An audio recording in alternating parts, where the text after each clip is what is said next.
Mifanandrifindrindra amin'izay resaka rano indray fa senky resaka rano maloto no resahana eto.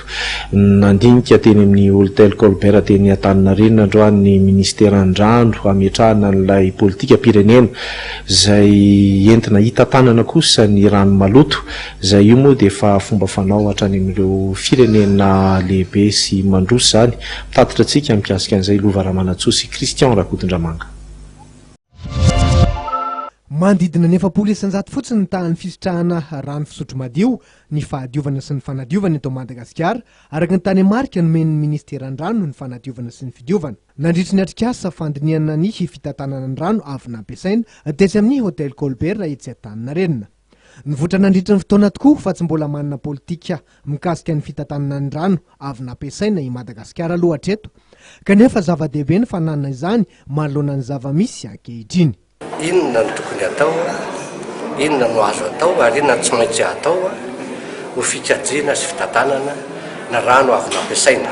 Hoe misy ezaka tokony atao ary tsy maintsy ataontsika mba entina hitsinjovana ny tontolo iainana aloha, nefa mialohan'izany dia hitsinjovana ny fiainantsika amaha-olombelonantsika, ny fiainantsika malagasy.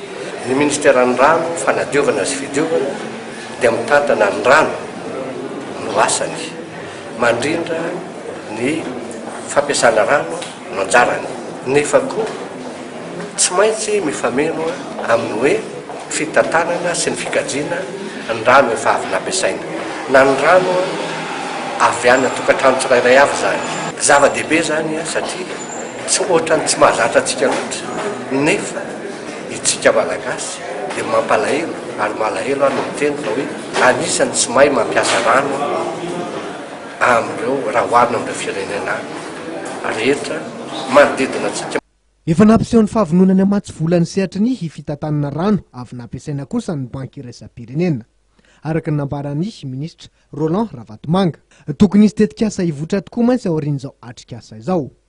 Fantatra nandritra ny fotoana fa nisafidiana ho loha hevitry ny andro iraisam-pirenena momba ny rano izay ankalazana ny 12 Martsa ho avy izao ny fitantanana ny rano avy nampiasaina.